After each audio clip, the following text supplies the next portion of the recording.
je suis allé une cinquantaine de fois à Gaza opérer depuis 23 ans. J'y vais 3 fois par an.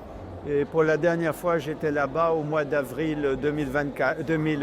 Depuis 20 ans, je suis focalisé sur les questions politiques, car la guerre là-bas, c'est une question politique qui ne se réglera que par la politique, incluant d'ailleurs la résistance armée.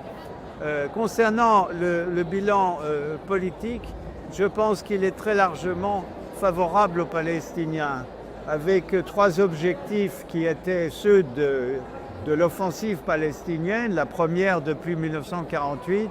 Eh bien, 3 objectifs ont été atteints. Le premier, c'était de montrer que la question palestinienne n'est pas réglée. La deuxième, c'était de montrer que les capacités militaires palestiniennes étaient capables de faire beaucoup de mal aux capacités militaires israéliennes, bien que celles-ci soient les plus puissantes du monde. Les Palestiniens ont su exploiter toutes les faiblesses de l'ennemi, et aujourd'hui, alors qu'un cessez-le-feu se profile, on ne peut pas dire que les Israéliens ont gagné, c'est donc que les Palestiniens ont gagné.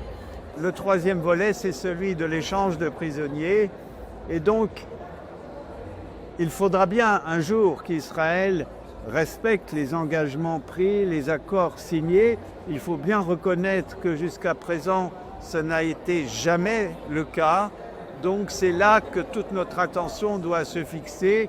Et si jamais Israël, pour une fois, respecte ses engagements, je pense que la reconstruction se fera plus vite qu'on imagine, parce que la population palestinienne, celle de Gaza en particulier, est une population qui est née avec des reconstructions successives, qui a des capacités de reconstruction, et même si les bâtiments sont détruits, ce qu'ont les Palestiniens dans la tête, leur formation, leur éducation, qui est d'un très très haut niveau, eh bien tout ça fait que ça ira plus vite que ce que l'on peut imaginer.